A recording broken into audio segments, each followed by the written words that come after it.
Estamos ao vivo aqui no Instagram. Vamos ver se os nossos amigos já estão aparecendo,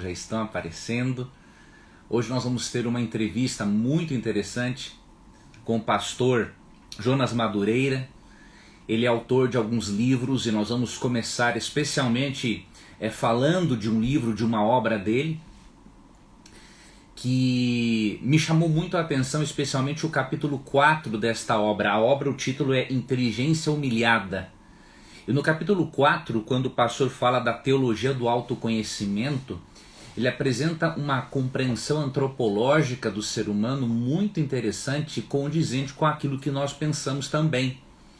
Então nós vamos entrevistar o pastor Jonas Madureira. Ele é editor-chefe na editora Vida Nova e tem contribuído aí com o seu trabalho acadêmico para esclarecer, para aprofundar a mente das pessoas na teologia bíblica, né? Então, quero agradecer a vocês que estão aqui nos acompanhando agora. Já chegamos aqui a 145 pessoas num tapa. E eu estou esperando chegar mais alguns de vocês, porque normalmente temos bem mais pessoas aqui, para nós começarmos a entrevista com o pastor. Eu vou mandar aqui alguns abraços agora, e aí já vou chamar o pastor para nós fazermos essa live juntos, na qual eu farei uma entrevista com ele, para vocês entenderem a importância desta obra. E já adianto a vocês que esta obra, né, Inteligência Humilhada, a editora vai permitir que nós sorteemos 3 obras dessas para os nossos internautas. Então, depois eu vou dizer como isso vai acontecer. Depois, ao final, eu vou deixar também o link da obra na descrição do vídeo, juntamente com outras obras do pastor Madureira, para que você possa adquirir, sendo do seu interesse, tá bom? Então vamos mandar aqui um abraço primeiro para a cidade de Caldas Novas, pessoal acompanhando. Eduarda, Geudi Macedo, boa noite para você. SV Estaleiro, né? Obrigado pela sua presença. Ivoneide Magalhães, Abimael Ariel, olá, saludos de Chile, um abraço, meu irmão. Santino também diz que quer o livro. Asbeia Araújo, boa noite. Antônio Ricardo, Santo Antônio do Amparo, Minas Gerais. Um abraço para o William também. Miguel Santos, 970, Deus te abençoe. Um abraço para Ana Cleide. Um abraço para Gonçalves também, de São José dos Campos, pertinho aqui de Jacareí, não é? E um abraço para o Avelino Lopes, de Piauí. Mais também o Jorge Sartório, de Vitória, Espírito Santo. Temos aqui pessoas do Brasil todo e algumas do exterior também. A Mônica Costasan, a Mônica diz que quer o livro. Então, depois nós vamos fazer um post no final da live com o pastor Jonas Madureira, dizendo quais são os critérios que vamos levar em conta para sortearmos os 3 livros. Tá ok? Eu vou procurar então aqui o pastor Jonas Madureira para nós batermos um papo. E nós já vamos aqui, e nós já vamos começar essa entrevista, para nós batermos um papo com ele e falarmos desse livro. Pastor Jonas Madureira. Olá, meu caro, tudo bem? Consegue me ouvir?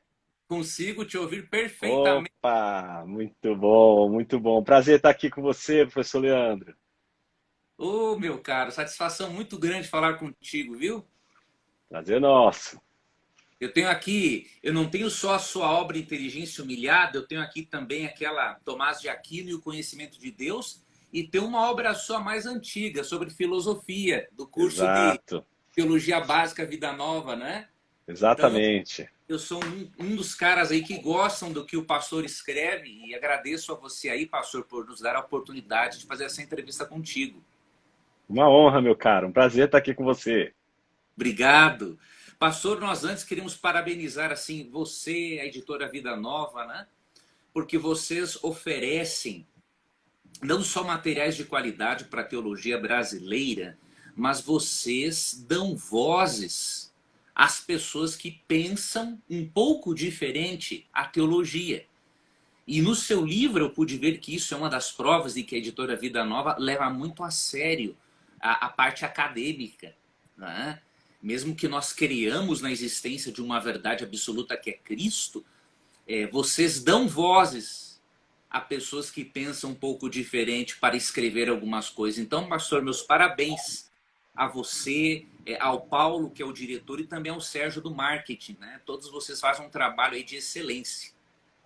Muito bom, agradeço. Acho que esse é um legado do Dr. Shed, né? O Dr. É, Shed, ele sempre dizia que a Vida Nova, ela não é de uma denominação, ela não é de um único viés, ela é de todos aqueles cristãos evangélicos que acreditam na autoridade das Escrituras, no poder que as Escrituras têm de nos colocar o pensamento em ordem. exato. Então, essa é uma alegria nossa de poder, ao mesmo tempo, uma responsabilidade gigante de poder manter esse legado que o Dr. Shed nos deixou. Que maravilha. Nossa, apreciei também muito o trabalho do Dr. Shed, um pioneiro de grandes obras para a teologia brasileira que só tínhamos em outras línguas, né? E ele trouxe Exato. tanta coisa aqui para o Brasil. Nossa, foi impressionante. Exatamente. Eu queria começar te perguntando, ó, eu vou começar perguntando para você sobre o seu livro Inteligência Humilhada, tá? E para o nosso internauta entender, por que do título, pastor, Inteligência Humilhada? Muito bem. Esse título, ele se deve a uma espécie de constatação que a gente chegou quando percebemos que todo o nosso conhecimento de Deus depende primeiramente dele, não de nós.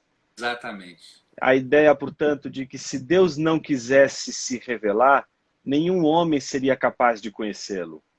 Então, se hoje temos, ainda que seja um conhecimento ínfimo do que ele é, esse conhecimento ínfimo é fruto de sua graça, é fruto de sua misericórdia, é fruto de seu amor, e não da grandeza do nosso intelecto, da Entendi. grandeza da nossa capacidade de entender as coisas, os fatos. Mesmo os vestígios de Deus na criação Sim, são objeto da graça divina, são os vestígios que o próprio Deus deixa para que ninguém possa dizer que não teve um lampejo de sua revelação, né, de sua glória. Então, o conceito de inteligência humilhada, ele parte do pressuposto de que nenhuma inteligência se humilha. Né? Então, a ideia não é uma inteligência que vai se humilhar para conhecer a Deus. O pressuposto é de que todas as inteligências são humilhadas. Né? Que uhum. a humilhação não é um resultado da queda. A inteligência humana não é humilhada por causa do pecado. O pecado nos tornou miseráveis. É, Não é? exato, Mas a humilhação, o estado de humilhação, é o estado de todo aquele que é criatura e não criador. perfeito. Então, essa é a condição, portanto, de humilhado. A ideia não é que haja uma inteligência que se humilha. Há Hum, inteligências que reconhecem que já estão sob a humilhação, ainda que sejam arrogantes, ainda que sejam vaidosas, porque nenhuma arrogância, nenhuma vaidade consegue provar que a mente humana é autônoma e, portanto, não seria dependente da graça divina para conhecer qualquer verdade que esteja ao nosso dispor. perfeito, pastor. Muito bom. Olha, uma lógica bem interessante por trás desse título, né? Uma outra coisa, pastor, eu achei muito interessante quando você falou no capítulo 4, que é assim o capítulo que eu quero me deter com o pastor, né, a teologia do autoconhecimento. Uma das coisas que você falou foi que a forma de o ser humano se autoconhecer é conhecendo primeiro a Deus. Eu queria que você me ajudasse a entender e harmonizar isso, por exemplo, com a psicologia, que ensina que um autoconhecimento nosso é importante, por exemplo, para tratarmos um trauma. Você vê como harmonizar esses dois conceitos ou não tem harmonia entre esses dois conceitos? O que o pastor diria para nós? Esse capítulo eu tenho um carinho especial por ele. Tenho um carinho especial por ele. Porque ele é um capítulo que ele coloca as bases da antropologia, que a Uhum. gente entende ser aquela condizente com o conceito de inteligência humilhada. É como se a doutrina do conhecimento dependesse da doutrina do homem.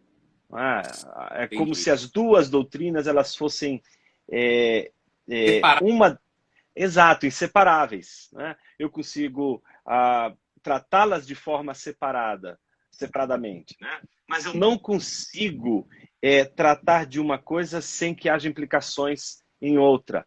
Então, a ideia foi recuperar nesse capítulo 4 uma antropologia que fosse uma real, como eu posso dizer, uma virada, tal como, por exemplo, a crença, sei lá, de que o homem é o centro do universo, virando ela Uhum. totalmente ao contrário, dizendo, não, ele não é o centro do universo, quem é o centro do universo é o Criador. Então, a gente encontra várias definições de homem, desde a filosofia, a ciência, mas a pergunta que a gente se faz é como que a Bíblia define a gente? Uhum. Como a Bíblia explica o que nós somos? Né? Os gregos diziam que nós somos animais racionais. Tá? Então, a racionalidade define o ser humano como uma diferença específica em relação a qualquer outro ser. Então, a diferença entre nós e os animais, por exemplo, de todo tipo, de toda ordem, é que nós temos uma diferença específica em relação a todos eles, a Uhum. racionalidade. Tá? Isso nos coloca acima dos animais, nos coloca na situação da relação entre o homem e os animais, uma relação de superioridade. Essa visão talvez mais grega, mais filosófica. Mas será que Uhum. a Bíblia nos define dessa forma? Será que a Bíblia nos define dessa maneira? Uma segunda compreensão importante é que às vezes a gente reduz essa discussão do homem, né, do que é o ser humano, seja nos debates famosos e calorosos, né, sobre a questão da dicotomia, da tricotomia, ou do Uhum. monismo, todas essas discussões envolvem, o homem é uma reunião de duas partes, uma material, outra imaterial, ou ele é três partes. A nossa ideia foi, poxa, será que essa é a maneira como a Bíblia vai descrever o ser humano? Eu achei Então a muito. gente começou. E aí o que a gente fez? A gente começou a estudar a antropologia bíblica, sobretudo a antropologia do Antigo Testamento, a partir de um teólogo que foi fundamental para esse capítulo, que é o Hans Walter Wolff. Ah, Ele Walter. escreveu, ele escreveu um livro chamado Antropologia do Antigo Testamento, em que ele faz uma análise de todos os termos que são usados para definir o homem. Uhum. Aí os dois pares que definem o homem, né? A alma e coração, corpo e espírito. Né? Isso. Então Lembro que eu são dois, termos. é exatamente isso, são dois pares que definem o homem. E em geral a gente coloca, por conta dessa influência talvez até mais grega, a gente acaba colocando os pares mais do material e imaterial, quando na verdade os pares importantes de tensão na vida é o do corpo e do espírito, ou da carne e do espírito, nesses termos, né? E Uhum. o do coração e da alma. Então, quando você me pergunta assim, Jonas, e a psicologia, como fica nisso? Eu acho isso extraordinário, porque boa parte da nossa reflexão hoje sobre a terapia, ou a psicoterapia, ou a terapia da alma, eu entendo que as escrituras nos oferecem fontes para cuidado, para cura da alma, etc. Quando a gente Maravilha. entende corretamente o ser humano e entende a sua dinâmica em torno do desejo, em torno da deliberação, em torno da sua finitude, em torno daquilo que é a vida, o sopro de Deus que nos mantém vivos. Quando a gente entende o homem dentro dessa arquitetura divina, a Uhum. gente começa a perceber que boa parte da nossa investigação para saber quem nós somos, ela, quando é divorciada da, da relação com Deus, ela nos revela apenas uma parte do que nós Ah, somos. perfeito, perfeito. E então, o que acontece? É claro que há lampejos da graça de Deus e da misericórdia de Deus sobre todos os seres humanos.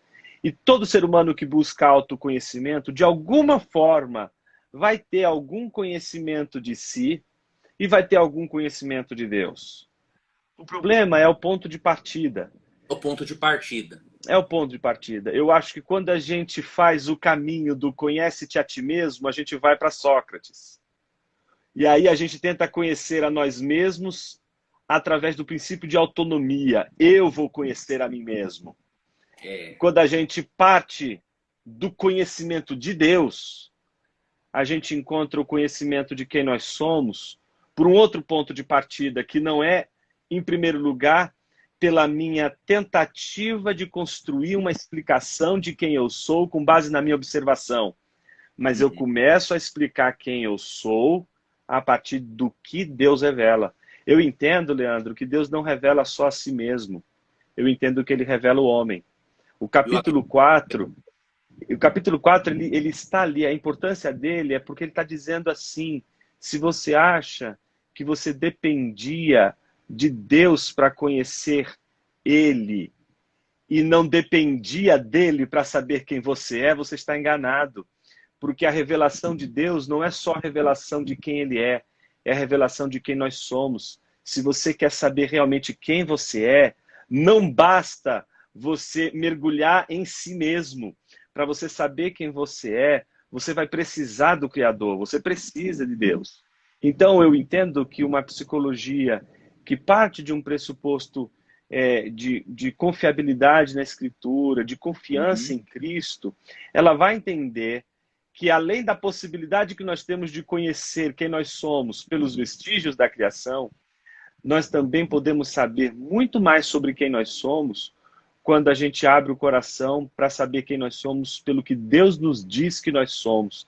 E aí a Escritura, ela se torna uma fonte preciosa para o confronto de nossas mazelas espirituais, de nosso caos interior, a Uhum. nossa tentativa de resolver o nosso caos interior a partir de ações puramente nossas, como se a gente pudesse resolver o problema que nós somos para nós mesmos. E é Faz verdade. sentido, Leandro? Faz total sentido. Eu achei muito interessante que você deixou ali também entendendo o capítulo o seguinte: o nosso Criador nos conhece mais do que nós mesmos. Então nós temos que buscar permitir que Ele revele-nos quem nós realmente somos, né? Porque, como diz 1 Samuel 16:7, né? O coração é enganoso, desesperadamente corrupto, ou seja, nós não temos como nos conhecermos a nós mesmos se não partirmos do pressuposto do Criador. Então, achei, pastor, olha, fantástica essa sua abordagem, né? Eu concordo plenamente com isso, é bíblico, né? E gostei É. da harmonização que você fez aí com a psicologia, né? Psicologia cristã, alicerçada nas escrituras, dá para harmonizar perfeitamente, não é? Bíblia com ciência. Exato, exato. Eu acho que a gente não pode acreditar que a revelação de Deus da natureza ou pela natureza estaria em contradição com a revelação de Deus na sua escritura. Se é o Uhum. mesmo Deus que se revela, seja na natureza, seja nas escrituras, a revelação que a gente acredita ser infalível nas escrituras é também infalível na natureza. Porque essa Uhum. revelação é clara, como diz É claro. Paulo, ela é clara. E então, nesses termos, a gente tem que se perguntar por que ela não é clara para alguns. E é por isso que a gente entende que a graça ela é tão importante, né? Se de um lado a gente tem um Aristóteles dizendo, não é? Ou um Sócrates dizendo melhor, né? Conhece-te a ti mesmo, a gente tem também do outro lado um Agostinho que vai olhar para a igreja, vai olhar para as escrituras, vai olhar para os apóstolos e vai dizer, conheça a Deus e você vai conhecer quem você é. É, Então, eu acho que esse movimento é um movimento que um cristão sempre deveria ter em mente quando ele deseja falar algo que seja, de fato, profundo sobre o que é o ser humano. A Bíblia ela é uma fonte rica para nos desvendar o coração. O coração, a Bíblia diz, ele é ardiloso, ele é é enganoso, desesperadamente corrupto. Quem o corrupto. conhecerá? Nenhum homem vai dizer, eu, Senhor, eu conheço o coração. A Bíblia diz que Deus conhece. E aí eu entendo, Leandro, que por isso que a gente depende da revelação de Deus para saber quem nós somos, porque eu não posso ver meu próprio coração, porque é como se eu dependesse de um espelho para ver meu coração. E o único espelho que eu consigo usar para enxergar meu coração são os olhos de Deus. Quando o Salmo diz, né? Salmo 119, né? Sonda o meu coração. Né? Por que o salmista está pedindo para Deus olhar para o coração? Porque é somente naquele momento que ele pode ver o coração dele refletido nos olhos do Senhor, quando eles estão postos no nosso coração. É a única via para sabermos nosso coração, é quando Deus sonda o nosso coração. Você acha mesmo que o salmista estaria dizendo assim: Senhor, deixa eu mostrar uma coisa que o Senhor não sabe do meu coração. Deixa eu revelar aqui alguma coisa do meu coração para o Senhor. E outra, você também não acha assim que, por exemplo, dizer isso para Deus, Senhor, olha meu coração na estranha, do tipo, o que tem aqui dentro que poderia ser tão interessante para o Senhor? Mas se ele está dizendo sonda, e é o olhar profundo, conhece o meu interior, prova os meus caminhos, o que ele está falando é da ordenação para a vida, da ordem para a vida, do direcionamento para a vida, que acontece todas as vezes que Deus olha profundamente para o nosso coração. É o único espelho do coração humano, é o olhar de Deus. É como Deus enxerga o nosso coração. É o que Deus diz que ele é aquilo que nós seremos. E isso é muito complicado, porque hoje, quando a gente fala de coração, em geral, a gente acha que diz respeito só às nossas paixões. Sim. Mas a Bíblia, quando fala do coração, ela está falando no paralelismo o tempo todo com a razão. Pois né? é. O hebreu junta vontade, desejo, essa coisa toda com a racionalidade, com a inteligência, com o conhecimento. Então, essa maneira de conhecer quem nós somos pela vontade, mas também pela inteligência, é aquilo que está no coração. E como o coração ele é desesperadamente corrupto, a pergunta é como conhecer quando ele mesmo nos engana. Somos presas do nosso auto-engano. A gente conta uma mentira para nós mesmos que só vai dar certo se a gente acreditar nela. E como você disse no livro, temos várias máscaras, né? Exato, exato. Me lembro de Davi, acho que né, no livro eu também comento a passagem de Davi, né, quando ele vai ser repreendido por Natã, e então Natã conta uma historinha para ele, é uma história muito curiosa, e eu acho que a antropologia bíblica está presente ali naquela história, porque Natã chega para Davi e diz assim, Davi era um homem, eu vou contar uma história para você, tinha um homem que era muito rico e um outro homem que era muito pobre. Um tinha várias ovelhinhas, o outro só tinha uma ovelha. Mas aí, olha como Natã conta a história. Apareceu mais um homem. Então não são dois homens, são três homens. Esse terceiro homem que entra no cenário é um viajante. E qual é a característica dele? O que a gente sabe? Que ele era faminto, que ele desejava. É uma nefesh, uma garganta faminta. Ele é voraz, ele deseja de tudo quanto é jeito alimentar-se. Só que ele bate não na casa do homem pobre, ele bate na casa do homem rico.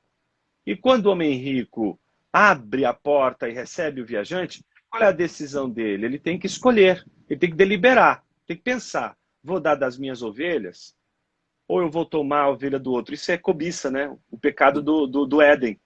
Ele pega a mulher, né? Que é o caso ali que está em jogo, que no caso ali é a representação da única ovelhinha do homem pobre, que é Urias, e cozinha aquela ovelha para o homem viajante. Davi fica irritadíssimo. Davi fala, onde está esse homem? Olha o auto-engano, Leandro, a gente não conhece. Eu vou matar esse homem.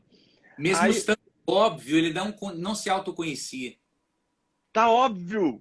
Por isso que aí o Natã conta a história quando ele diz, onde está esse homem? Porque eu vou matar ele hoje. Natã diz, você é esse homem. Toda vez que eu leio essa passagem, Leandro, eu fico me perguntando assim, no lugar de Davi, são três homens. Qual dos três, Natã? Se ele chegasse, supomos que aquela conversa continuasse, e ele dissesse assim, mas Natã, qual dos três? Você falou três homens aí. Assim, pensa comigo, Davi. Se ele fosse, já que você não entendeu, deixa eu desenhar para você, Davi. Aí ele vai dizer, olha, o homem pobre é Urias. Tá certo? A ovelhinha que ele tinha é a mulher que você tomou. Você tomou a mulher dele. Né? E como ele fez isso? Com base na lógica dos mandamentos, né? Ele vai dizer assim, bom, ele vê assim, ó, na época em que os reis tinham que estar governando, ele ociosamente andou pelo palácio. Observa aquela senhora tomando banho, deseja ela, mas ela é casada. Puxa vida. Casada não pode, senão cai no adultério. Não, a Bíblia diz, não adulterarás. Essa é a lei de Deus.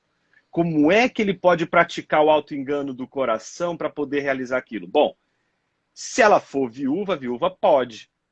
Puxa, mas se for viúva, eu vou ter que matar. Eu caio no não matarás, eu não posso matar.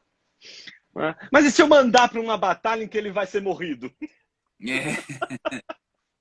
Aí fala, agora acho que eu posso dormir. Ele conta uma história, uma mentira, ele acredita nisso. Natan usa aquela história para dizer, tá vendo? Esse homem pobre é Urias. Essa ovelhinha aqui é a mulher com que você deitou. Agora, os outros dois, quem são eles? Eu fico imaginando Davi, quem? Natan diz, os dois são você, Davi. Você é o homem rico e você é o homem viajante. Só que aí vem a pergunta de Davi, o que ele ainda não está entendendo. Explica melhor para mim, Natan. Natan vai dizer, meu filho, o homem viajante, você acha que ele tem culpa nessa história? O homem viajante, ele bateu na porta, ele estava com fome. Ele é puro desejo, ele quer alimentar, ele está com fome. A fome em si não é ruim, a fome em si é natural. Agora, o que acontece é a pergunta, né? De quem era a responsabilidade de tirar das ovelhas do homem rico e não do pobre? Era do homem rico. Então, quem é o responsável? Quem é o culpado de tudo aquilo? O homem rico. E o homem rico também é Davi. O homem rico é o coração e o viajante é a alma faminta de Davi. O coração tem que ser o bom pastor da nossa alma, mas nosso coração é enganoso e ele não consegue pastorear nossa nefesh faminta por Deus. O nosso coração é terrivelmente enganoso, em vez de levar a nossa alma para verdes pastos, ela nos leva para sofrer, ela nos leva para aquilo que não alimenta a nossa alma, ela nos leva para aquilo que alimenta, sim, a nossa arrogância, a nossa vaidade. Então, é da responsabilidade do coração decidir exatamente aquilo que é mais importante para a alma, aquilo que é mais importante para aquilo que é a definição de quem nós somos, porque quando Deus diz sopra sobre ele o fôlego de vida, a Bíblia diz que ele passou a ser Nefesh Hayah, passou a ser uma garganta, literalmente, uma garganta faminta que anda. Ou seja, um faminto que ama, um faminto, alguém que sonha que está a comer, mas que quando acorda percebe-se que não está comendo. Então essa é a descrição que a Bíblia faz do ser humano. É uma descrição, você percebe, Leandro, litúrgica. Não é uma definição filosófica. A Bíblia não começa dizendo que você é racional. A Bíblia começa dizendo que você é fome. Não é que você tem uma fome de Deus. O que a Bíblia está dizendo não é que você tem. Porque quando a gente pega, se você pega um exemplo, como eu costumo dar lá para os alunos do seminário, né? Eu digo assim, eu tenho uma jaca. É diferente de dizer, eu sou uma jaca. O que está ali no texto não é que eu tenho uma alma. O texto não diz eu tenho uma alma, o texto diz eu sou uma alma. Mas aí eu preciso entender a alma como a antropologia bíblica vai conceber ali. Como o homem faminto, o homem todo é fome, o homem todo é voracidade. É voracidade de Deus. Então a primeira definição que a Bíblia faz do homem é que ele todo é fome de Deus. E é no coração que está isso. Essa sua definição, pastor, de alma, me impressiona muito, porque além de ser obviamente antropologicamente bíblica, ela é totalmente destituída do dicotomismo grego, tricotomismo. Eu queria te fazer uma pergunta, pastor. Você também é pastor numa igreja batista, não é? Exatamente. Igreja Batista da Palavra. Exato. Você continua ministrando lá, pastor? Sempre aos domingos. Perfeito. Depois o pastor pode deixar o endereço aí para os internautas também, tá bom? Tá bom, tá bom. Uma coisa, pastor, com esta compreensão que você teve nos seus estudos da antropologia humana, por exemplo, de que o homem ele não tem uma alma, ele é uma alma, você encontrou alguma resistência na igreja para pregar sobre isso, já que na maioria do nosso meio cristão e evangélico, os nossos irmãos são dualistas em relação a alma e corpo? Sim, eu acho que a gente sempre tem que explicar a questão, porque a gente tem que lidar sempre com duas coisas, né? Uma é a tradição do ensino teológico que a gente recebe ao longo da história da igreja. E outra coisa é a nossa pesquisa o tempo todo das escrituras para poder colocar a tradição mesmo no único tribunal que ela poderia estar, que é o da escritura. É Como isso nós mesmo. somos protestantes, a Bíblia está acima da tradição. Então, é a tal da distinção, a famosa distinção, né, entre a regra que regula e a regra que é regulada. Norma normans, norma normata. O que isso significa? Significa que a gente tem doutrinas que são reguladas e doutrinas regulantes. A doutrina regulante é sempre a escritura. A doutrina regulada é aquela que é controlada pela doutrina regulante, que é a escritura. Então, toda doutrina regulada, ela precisa estar sempre respaldada pela escritura. A gente não pode acreditar numa doutrina só porque ela foi passada de tradição para tradição. A gente Perfeito. precisa ter sempre as escrituras no nosso horizonte como aquilo pelo que Deus nos ensina, nos fala, etc. Com relação à questão que envolve a antropologia e a questão do todo e das partes, eu sempre tento mostrar o seguinte, olha, tem aí a sua tradição. Você tem a sua tradição de interpretar aí a antropologia como você entende do ponto de vista doutrinário. Então, existem aqueles que são dicotomistas, aqueles que são tricotomistas, existem monistas, existem dualistas, É. né? Psicossomáticos. Tem uma legião aí de possibilidades. O que eu sempre digo é o seguinte, olha, não estou pedindo para você jogar fora todas as suas crenças, sua doutrina. Faça o seguinte, tenha isso em mente, mas venha olhar comigo aqui como a Escritura está trabalhando essas passagens. Porque às vezes a gente pode criar uma camisa de força tão grande para ler a Escritura que a gente não consegue perceber a profundidade das relações que o texto está fazendo. E às Isso vezes, porque a gente gosta tanto de uma teologia, a gente vê ela em toda a Escritura. é. E a única chave pela qual a gente deve encontrá-la em toda a Escritura é Cristo. Cristo a gente tem que encontrar em toda a Escritura. Cristo a gente tem que encontrar em toda a pregação que a gente faz, etc. Agora, às vezes a gente, por exemplo, no meu caso, imagina, um batista, que o credo do batismo é tão forte. O batista tem uma tendência a ver credo do batismo em toda a Bíblia. Se for falar para um presbiteriano, vai ser uma postura completamente diferente. Um luterano vai ter outra, um anglicano vai ter outra. O adventista vai ter a sua. Cada um aí vai ter a sua maneira de interpretar ali. E é da sua. Eu acho que isso faz parte da confessionalidade que as pessoas aderem quando elas fazem parte de uma igreja. Você não, quando faz parte de uma igreja, você não se torna só membro de uma denominação, você se torna membro de uma comunidade interpretativa das escrituras. Uhum. Então, sempre eu digo o seguinte, tá, eu sei que você tem tal e tal e tal e tal tradição, mas vamos pensar aqui a antropologia bíblica numa perspectiva em que talvez as coisas não sejam tão simples como a gente pensa. Vamos talvez pensar no fato de que a antropologia veterotestamentária, bíblica, ela trabalha sempre com a tomada do todo pela parte. E eu vou Ah, explicar. Isso acontece no português também, Leandro. Imagina que eu digo assim, aquela menina tem a língua maior do que a boca. Você vai dizer para a pessoa o seguinte, menina, deixa eu ver sua língua, se ela é grande mesmo.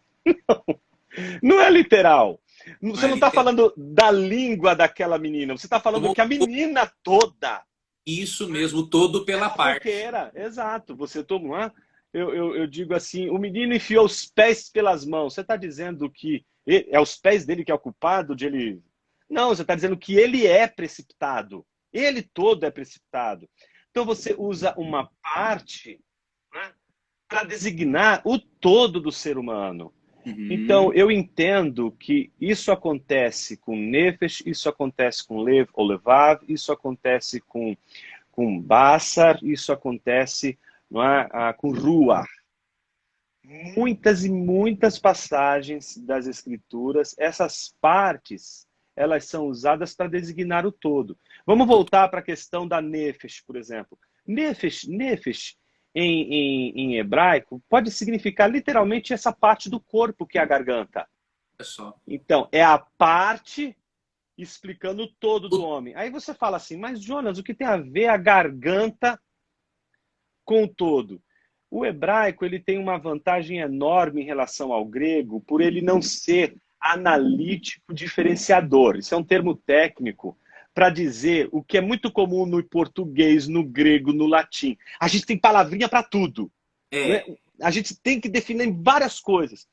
Um hebreu vai usar uma mesma palavra para designar inúmeras coisas. Por isso que a gente...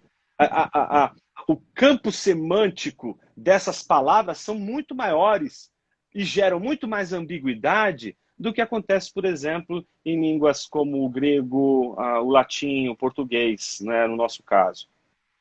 Então, o que acontece? Essa parte aqui, que é chamada de garganta, quando a gente olha, você fala, mas o que isso tem a ver? Se eu fosse traduzir literalmente, e tem bíblias que fazem isso, viu? Se você uma hora dessa pesquisar, pega, por exemplo, a pastoral e procura todas as ocorrências de nefesh. Você vai ver que a maior parte delas, na sua Bíblia, pode estar como alma e lá está como garganta. Interessante. A minha garganta tem sede de ti, a minha garganta tem fome de ti. Mas você fala, mas por quê? Aí é que está o ponto. Quando você estuda antropologia veterotestamentária, você descobre que as partes do corpo têm a ver com significados muito maiores. Então, quando, por exemplo, você está com fome, em geral, a gente faz assim, ai, tô morrendo de fome. Aí você tem que tomar muito cuidado, porque pode parecer fome, pode parecer que tá com dor de barriga. Mas, em geral, você põe aqui, tô com fome, morrendo de fome. Você associa a fome ao estômago. Mas e se eu disser para você, como acontece nas fotos não, a gente vê as fotos nos livros, mas nas gravuras semitas, né, da representação da fome. Se você um dia vê, seja no Egito, seja do povo semita, essas representações humanas, todas as vezes que eles estão com fome, com sede, eles são desenhados com a mão aqui, ó, na garganta. segurando a garganta. Tô morrendo de sede. O desenho é com as mãos aqui e não com a mão na barriga. Então, qual é o significado da garganta? Por que foi escolhida essa palavra garganta? Ou false, como alguns pensam dizer que essa parte toda aqui. É a fome e a sede. Aí você vai ver os salmos, quando falam de nefesh, é sede, é fome. Por que associa fome e sede à alma? Porque essa é a primeira definição do homem. O homem é todo ele fome e sede de Deus. E o pecado que fez? Fez a gente dirigir essa fome e essa sede para tudo que não é Deus. Por isso as coisas que não são Deus não nos satisfazem. E é o coração a fábrica dos ídolos. É o coração que faz a nossa... que é o agente que a Bíblia vai nos mostrar dessa deliberação, dessa decisão.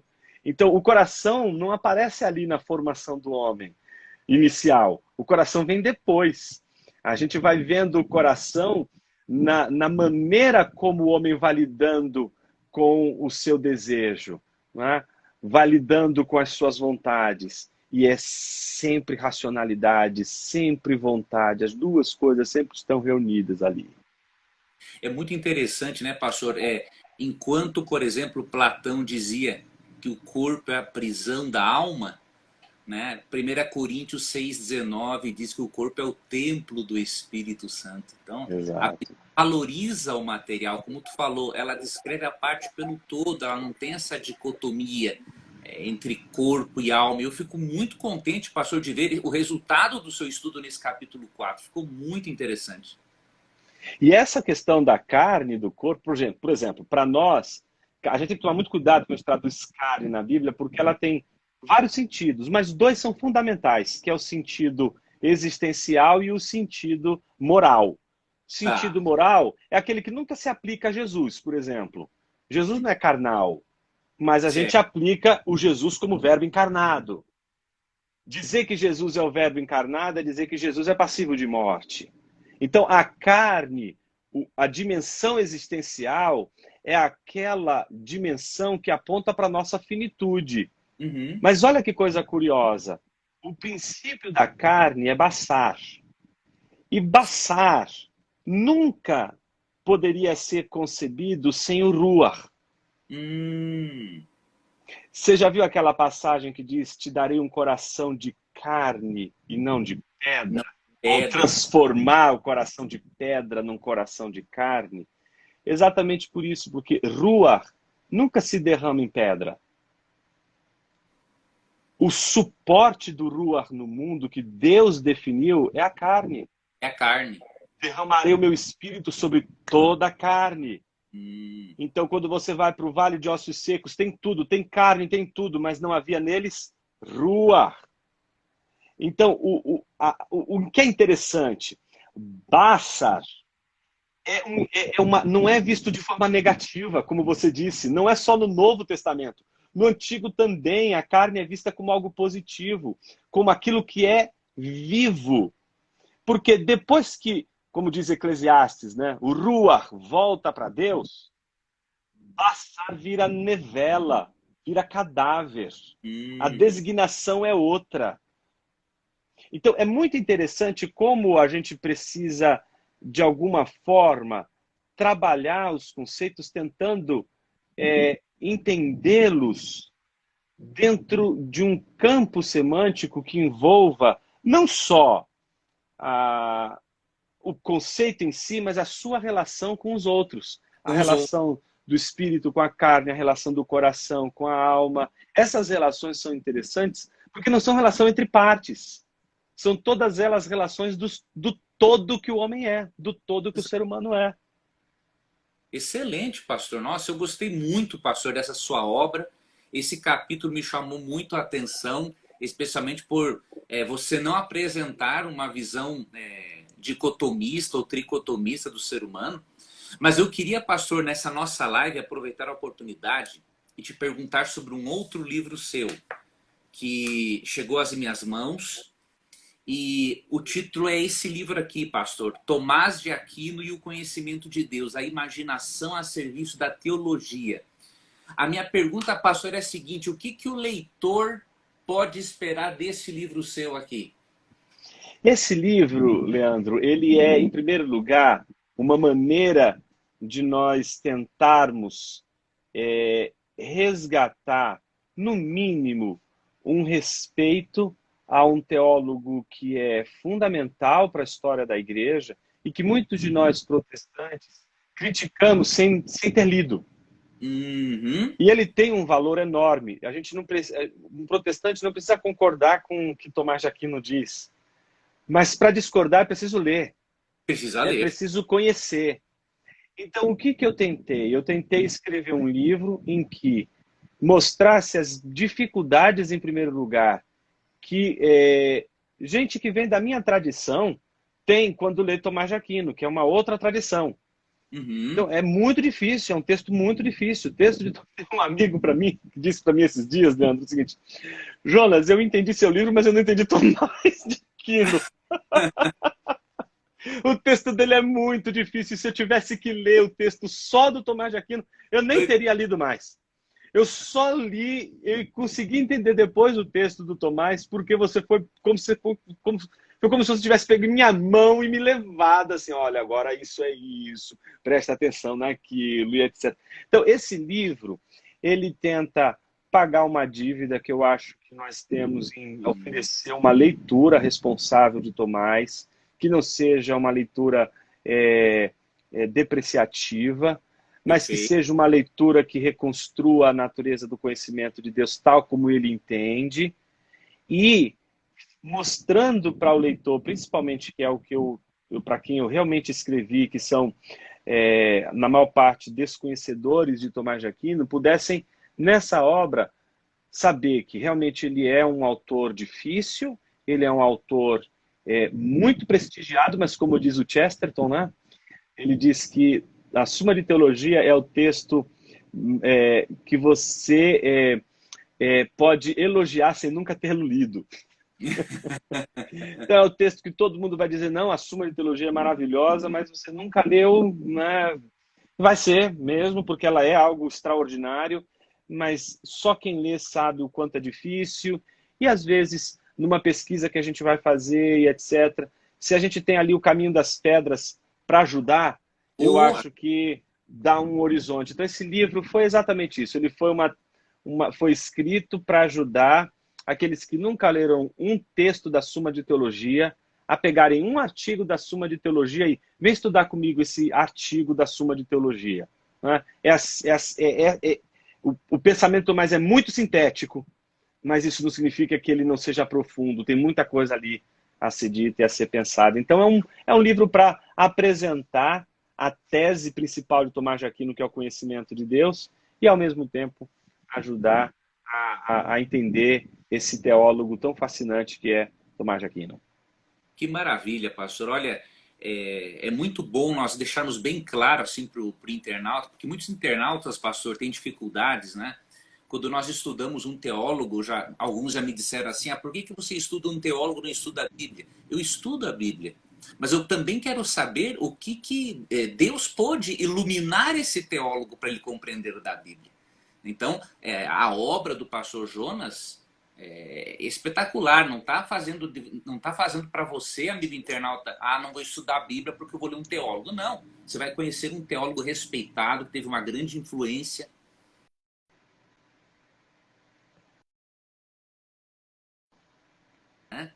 Eu digo para muitos internautas, pense mais academicamente. A Bíblia é a nossa regra de fé e prática, mas leia esses teólogos, leia esses livros, como o pastor Jonas Madureira escreve, porque Deus ilumina pessoas. Ele inspira profetas, mas ele ilumina pessoas, né, para nos ajudar, para nos orientar. E eu vou deixar, pastor, na descrição. Esse livro seu eu não li ainda, tá? Por isso que eu lhe fiz a pergunta sobre o que o leitor poderia esperar do livro, mas já fiquei curiosíssimo e vou ler com certeza.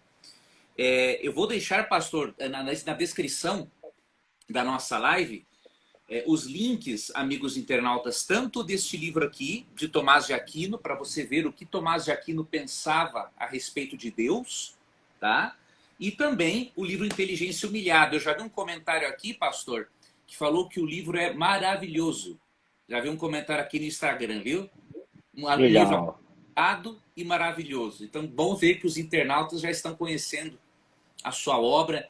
E eu vou deixar na descrição do vídeo, amigos, o link dos 2 livros e mais esse outro aqui, do pastor Jonas Madureira. Isso aqui faz parte de um curso de teologia básica da editora Vida Nova.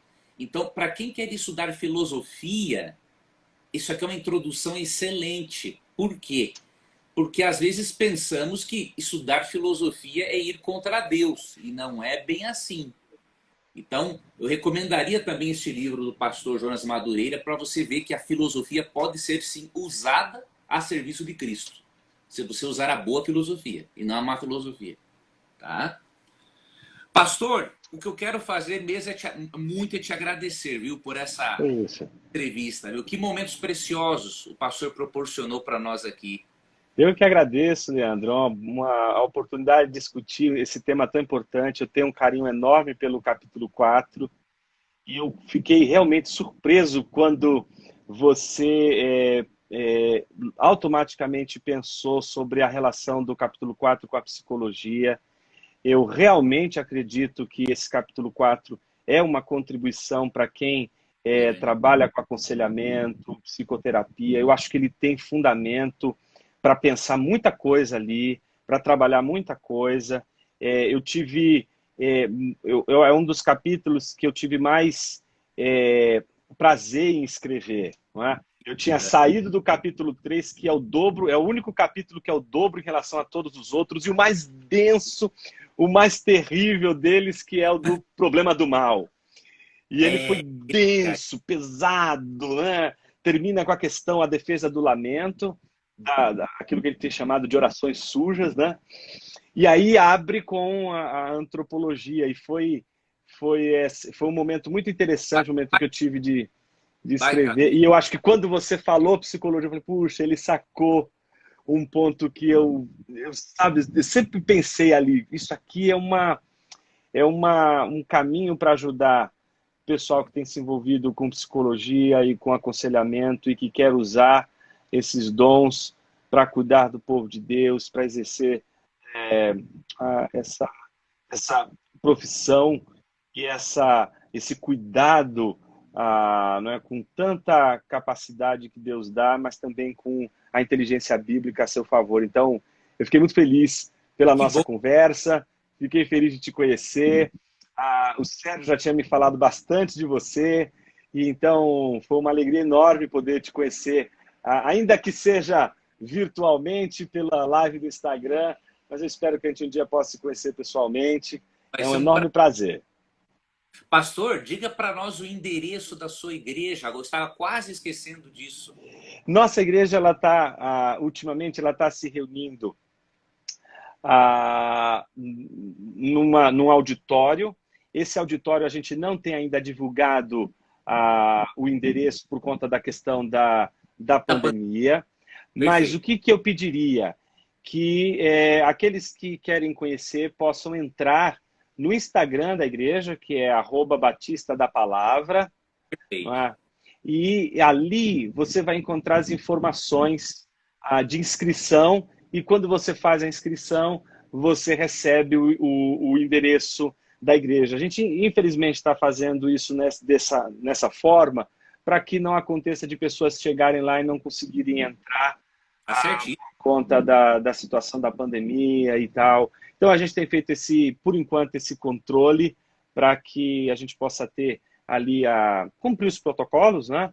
Sim. Mas, ao mesmo tempo, receber a todos, né, que nos procuram. Então, os próprios membros da igreja cedem os seus lugares para que visitantes possam estar. Então, é só entrar lá no Insta da igreja, que eles vão Perfeito. dar as informações, dão o endereço e fazem a inscrição daqueles que quiserem participar ou conhecer a nossa igreja. Igreja Batista da Palavra. Perfeito, pastor. Estou muito feliz mesmo, pastor, de conversar com você. Eu conheço as suas obras, gosto e fiquei muito contente aí de você nos esclarecer tantas coisas boas, né? Mostrar tanta coisa boa. Ó, só esse assunto do capítulo 4 com a psicologia daria para nós fazermos mais umas 3 lives. Com certeza, com certeza. Quem sabe um dia a gente possa, né, pastor, fazer um assunto, fazer um estudo sobre isso, né? Seria As muito bom. seu capítulo para psicologia cristã pós-moderna. Nossa, seria um negócio fantástico. Muito bom. Muito bom. Muito Pastor, bom.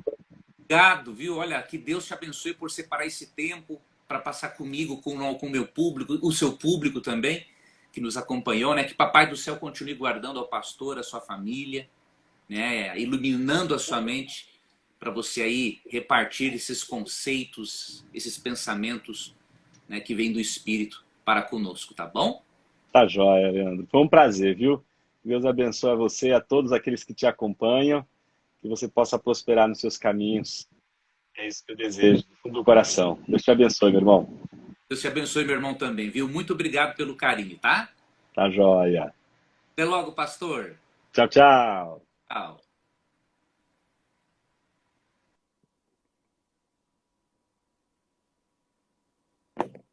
Vocês viram, queridos, que entrevista espetacular com o pastor Jonas Madureira?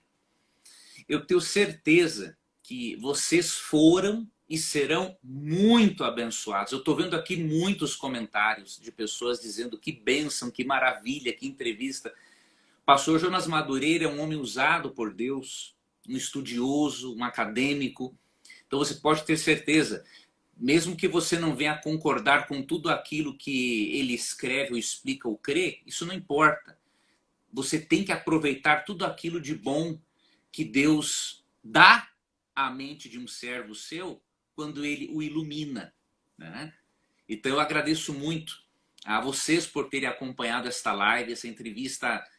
Já há um tempo eu queria tê-la feito. E pode ter certeza, esse livro vai compensar você ler. Você vai ter uma visão sobre a teologia, sobre a antropologia bíblica. Você vai ter um conhecimento de Deus para ter um autoconhecimento de si mesmo. Então, Inteligência Humilhada é um livraço. Tá? Amanhã eu vou colocar um post com o Nelson para nós sortearmos 3 volumes para vocês. Tá bom? 3 volumes. E eu já vou dizer também amanhã quais são os critérios para o sorteio. E aí vamos sortear 3 volumes e eu vou deixar o link na descrição para quem quiser adquirir. Eu recomendo, é uma baita de uma obra. E quem quiser estudar a vida, não é, de Tomás de Aquino, na verdade não a vida, o conhecimento que ele tinha a respeito de Deus, este novo livro do pastor Jonas Madureira, não é? Tomás de Aquino e o conhecimento de Deus. Tá? Então é bom você ter aí na sua biblioteca alguns livros deste nível teológico, porque você vai, além de conhecer bem teologia, desenvolver a mente. E repito, quem tem interesse em filosofia, este livro aqui, né, faz parte de um curso básico de teologia da editora Vida Nova, tá? E aqui a matéria é filosofia e foi o pastor Jonas Madureira quem preparou este material, tá? Então, se você quer estudar a psicologia, a filosofia de uma perspectiva cristã, eu vou deixar também o link deste livro na descrição do vídeo, tá ok? Nós vamos deixar, muitos estão perguntando se a live vai ficar salva. Com toda certeza, não podemos perder uma live dessas de jeito nenhum, tá? Então, muito obrigado, queridos. Eu quero mandar um abraço aqui para a Fernanda Cristina, ela disse, ó, eu já tenho inteligência humilhada e eu quero esse de Tomás. Olha aqui, ó. Então, quem sabe você o receba. Leonildo diz, eu estou querendo o livro. Outros me disseram aqui que já tem o livro, né? Deixa eu ver quem que me disse aqui. Aqui, ó, Rodolfo William, livraço mesmo, já li. Então eu fico muito feliz por isso. Parabéns mais uma vez a você, internauta, por separar um tempo para estar aqui conosco. Parabéns ao pastor Jonas Madureira, né, por permitir-se usar-se por Deus para fazer esse tipo de obra. E parabéns mais uma vez à editora Vida Nova, toda a equipe, né, que, seguindo aí a tradição do Dr. Russell Shedd, tem disponibilizado o que há de melhor na teologia para o povo brasileiro. Quinta-feira que vem, então, nos encontramos aqui numa outra live. Vamos fazer aí o nosso Tira Dúvidas. E com certeza, pela graça de Deus, vamos ter a oportunidade aí de tratar mais um pouco ainda sobre esse livro fantástico, especialmente esse capítulo 4 do livro do pastor Jonas Madureira, Inteligência Humilhada. O link vai estar, todos os links estarão aqui na descrição do vídeo, tá bom? Queridos, um abraço, um beijo no coração de todos e até quinta-feira que vem, às 9h30 da noite, tá bom? Tchau!